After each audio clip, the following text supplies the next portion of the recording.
సిద్ధం సభకు చరిత్రలో ఎన్నడూ లేని విధంగా ప్రజలు భారీగా తరలివస్తున్నారని వైఎస్ఆర్సీపీ ఎమ్మెల్యే శ్రీకాంత్ రెడ్డి అన్నారు. చరిత్రలో ఇదొక పెద్ద సభగా మిగిలిపోతుందన్నారు. ప్రజలు స్వచ్ఛందంగా తరలివస్తుండటంతో వాహనాలు సైతం దొరకని పరిస్థితి ఏర్పడిందన్నారు. సీఎం జగన్ పరిపాలనకు ప్రజల నుంచి వస్తున్న మద్దతుగా భావిస్తున్నామన్నారు.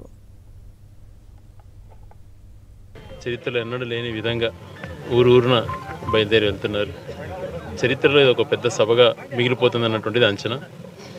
ఎక్కడ కూడా ఏర్పాటు చేసిన వాహనాలు తక్కువ వచ్చి ఎక్కడికక్కడ మాకు కావాలన్నటువంటి దాంతో ప్రజలంతా స్వచ్ఛందంగా తరలి వస్తున్నారు. దాదాపుగా 10 లక్షల మంది అక్కడ గ్యాదర్ అవుతారు అన్నటువంటిది మేము అంచనా వేసాం. అంతకు మించి వచ్చి కూడా అని అనిపిస్తుంది చూసినప్పుడు. సో గౌరవ జగన్మోహన్ రెడ్డి గారు పరిపాలనకు ప్రజల నుంచి వస్తున్నటువంటి మద్దతుగా దీన్ని భావించవచ్చు.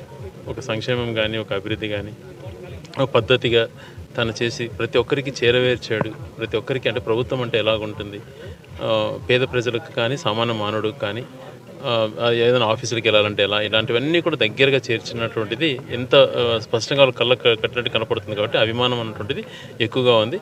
జగన్మోహన్ రెడ్డి గారి యొక్క స్పీచ్ని వినాలన్నటువంటి ఎంతో ఉత్సాహంతో అందరూ కూడా బయలుదేరడం జరుగుతుంది.